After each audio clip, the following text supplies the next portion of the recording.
Hello, my beautiful people. How is it going? It's kind of calm in my land these days. I just getting excited about going to visit my dad here soon. Um, Kind of different updates, but not really. I'm just going to get right to it in this episode so we can get right to it and I can stay on track. That I titled this Impermanence of Relationships. So I'm going to try to explain, and some of these things I'm talking about today, or using that term impermanence, just does have a lot to do with Buddhist philosophies and not attaching, and you can go learn about them yourself and all the details and intricacies of it, which I have not, but I've obviously been able to apply it to my life, and plus that's part of what I grew up in, but I kind of didn't really know, I guess, till I learned certain things in life, what it meant about this whole attaching, even though you hear, oh, don't get attached to people, whatever it is.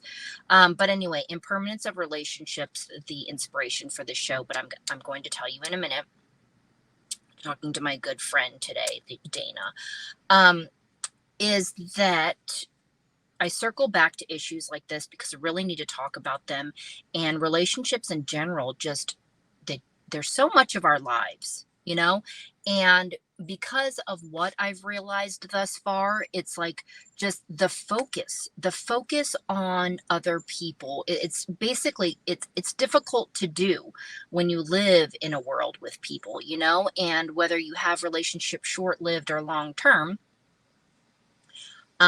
they are a part of our lives, and kind of me trying to manage, like, quit focusing so much on what other people are saying, doing, whatever it is, but it's just part of who I am. And then when I became really intrigued with human behavior, it almost kind of like just catapulted this whole nother side of me.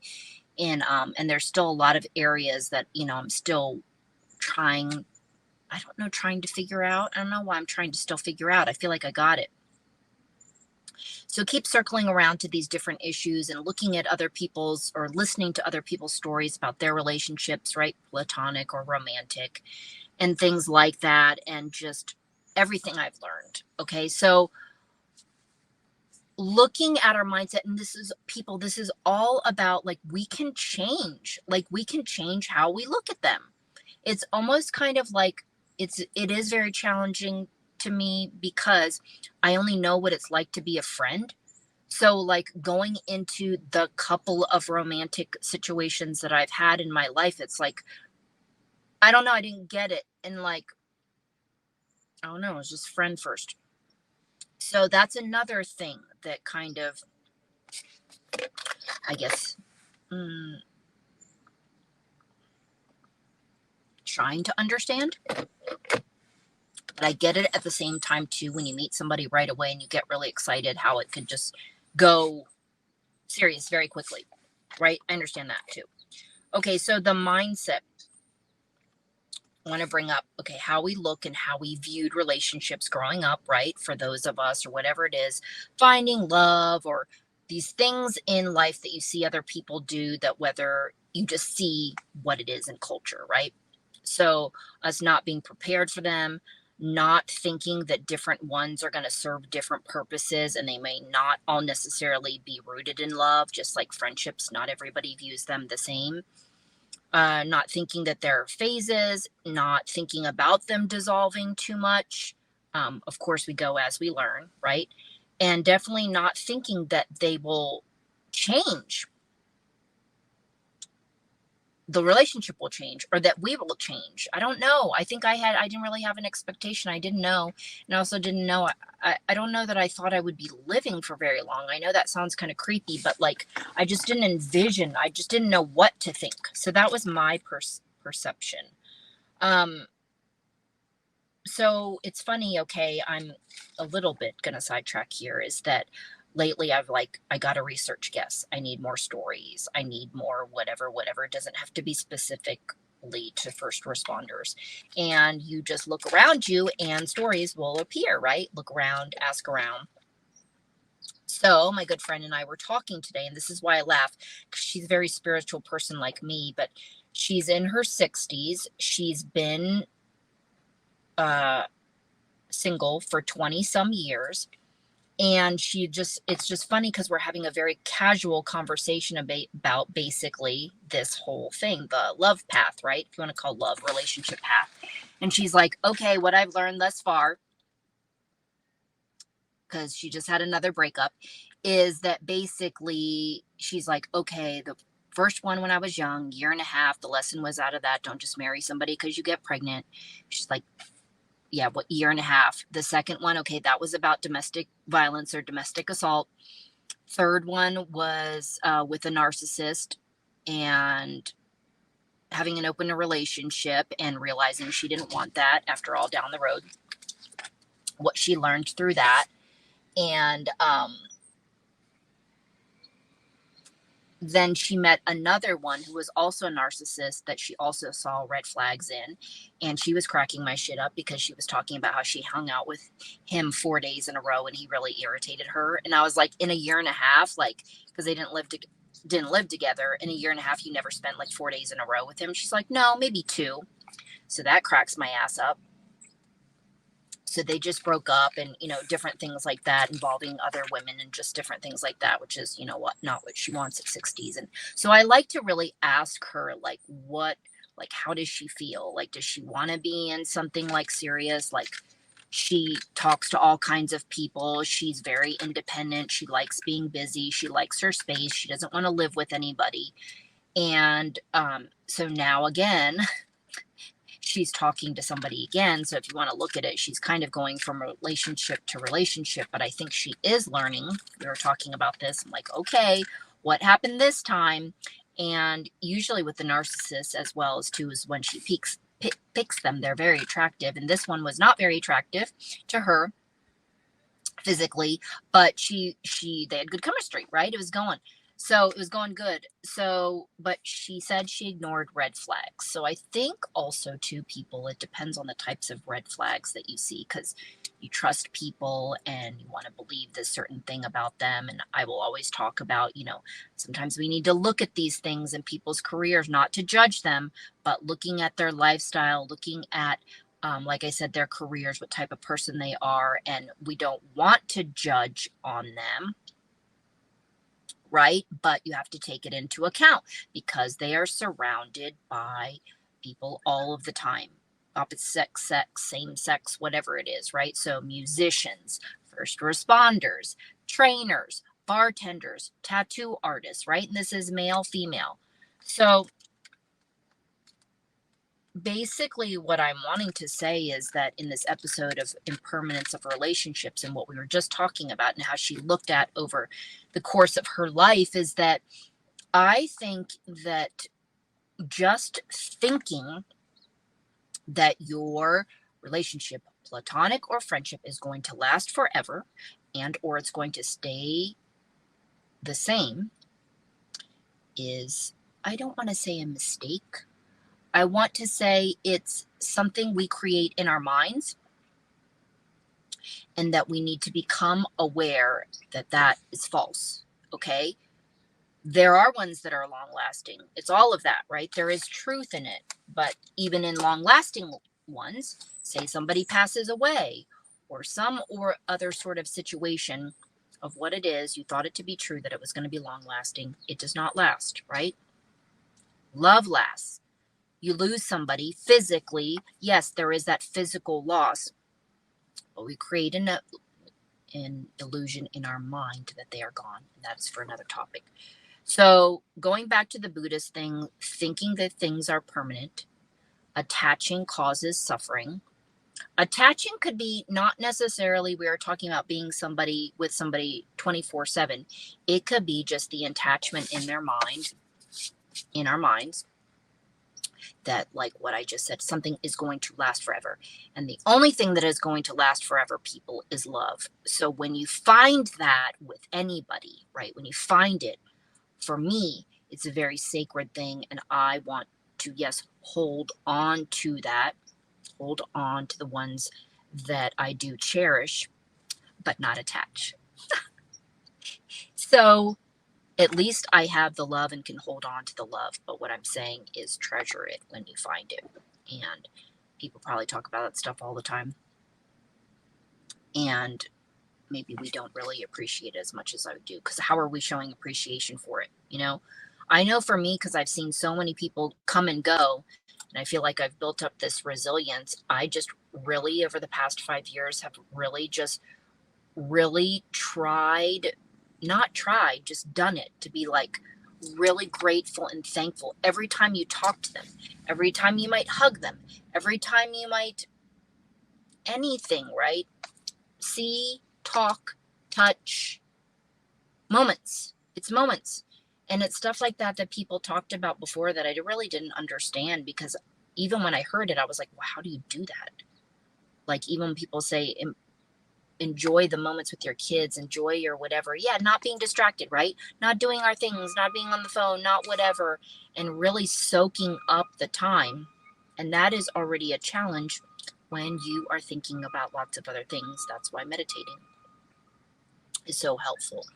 So before I go into anything more deeper in that, the recommendation is, people, the saying of, well, I wanted to say not put all your eggs in one basket, but the focus of this is the impermanence, and understanding how much time and energy and focus we're putting into other people.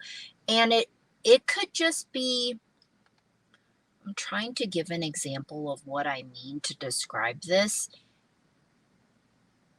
How much, maybe looking at how much time you're thinking about other people. Like I said, it might not even be what they're thinking about you. Like, it's just the focus. Instead of focusing on, maybe like me with my boxing or something like that might be a good example, the growth in my areas that I feel I still need to grow. Because even with your significant and the love and the everything and whatever, like, there are still other, and the challenges and the ups and downs and frustrations and everything that is still outside of yourself, right? So yeah, the focus on this was supposed to be impermanence. So not getting used to and thinking that things are going to stay all the same. There's people, how many people do you know of that you might even see that got married and heard and seemed like they had whatever, that they were doing, having a good thing, and then literally they got the divorce just because they grew apart? Or maybe the other person, like, again, like the other person wasn't challenging enough, or you know, they were bored with them. Like, there's so many different reasons, right? So that's a perfect example of how many people staying together and actually liking each other. Like, that's pretty rare. And that's what I say is an accomplishment. People love to be, sometimes people are like, oh, we've been together like 30, 40 years, whatever it is. And I'm like, well, do you like each other? Like, that's the accomplishment. And especially when you're around each other so much and all these different things. So I'm going to end on this. And then I'm also going to talk about that I have my other things and topics that I've been working on. Again, I try to number them to make them more legible for myself and level of importance. Okay, so to end on that, that's what I want to say. Just pay attention, people, and your mindset in going into them and the roles they play, and not being so focused and so serious and butthurt and just too many details into little things. Like, just work on you, boo. Okay, so the next thing I'm going to be talking about, my solo lineup. I'm going to put these in order. Is freedom in and of self. I'm going to go into that deeper, and basically that's you in the life journey, and basically permission, saying it out loud, because I know I like to hear this sort of stuff, like that I have rights, is permission to be whoever you want. And I'm not going to talk about the standard area of what I mean with that, aside from, you know, talking about be whoever you want, whoever that is. In terms of, I might include in that same one about my fashion, and that I like to dress all in different varieties of things that I like in life, and that is a part of being myself. But permission to be whoever you want is basically gonna be talking about you have the right to be whoever you want. And I will finish with saying the example will be, I was in my early 20s and I had noticed that my mom was wearing, she always wore her Buddhist stuff or whatever, but at some point in time, especially when she actually became more mentally ill from isolation, I saw her wearing a Mother Mary, or she had something, right? And I was like, that's weird. Like, weird to me, because how can you wear Buddhist stuff with the other organized religion stuff?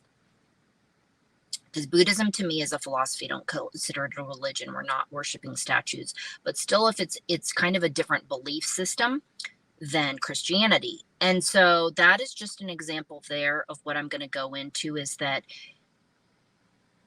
is something that I do now. So I like to combine different things, the same thing too as in my fashion, wear a preppy polo with light combat boots, or back in the day used to be Doc Martens. So that would kind of almost be like oxymoron, even though Skinhead Sharps used to do it, polo Fred Perry shirt with Doc Martens. Or I like to, if I'm wearing any sort of feminine piece of anything, I have to throw something masculine in there. It's just way too weird for me. So like, just that, I know that's a stupid example. I know it's stupid, but there's other things. And I just feel like that's one of the ways that I want to talk about is freedom in and of self.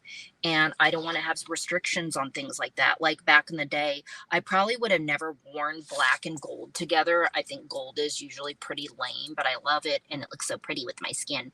But now I wear it. And back then it may have been, what's it called? Like faux pas or something like that, to do that. Almost like, oh, on Labor Day, you're not supposed to wear this, on whatever, you're not, that's clothing is, I said that was a stupid example, but it's actually great because it's like, oh, you're not supposed to wear like that. Don't mix two patterns together. I think it depends on how you put things together. And then also another example of this freedom of self and mindset and everything is like this whole tribe thing, because not doing things outside of your tribe, because I go to these things and went to the Brazilian carnival and somebody was asking me, oh, are you Brazilian? It's like me learning so much through trying different types of food and learning and listening to different types of music has really expanded my mind. And samba in the Brazilian style is where I kind of first learned how to dance. And my punk rock snobness, you don't really dance, right? You're like slamming into each other and mosh pit. I was never involved in one. I was involved. I just never went into it. So for me, it was a really big deal to learn how to move my hips and like do such a sexy style of dancing, which it can be, which by the way, I don't dress in the Rio costume. There's just some things I won't do. So doing things, outside of your tribe, everybody's really just used to kind of being in your own scene and doing your own scene and not venturing out. So this is what I mean, people, about freedom in and of self and how to live your life and do the things that you want and not give a care. This is what I mean. I can give you more examples. I feel like examples will help more. So that's what I'm working on right now, okay? And there will be other deep things and personal struggle stuff, of course, coming up. But I always come back around to that, or focus on relationships and giving you permission to live the life you want. And yeah, the relationship thing, I always circle back around it. And I always will be stuck in my mind.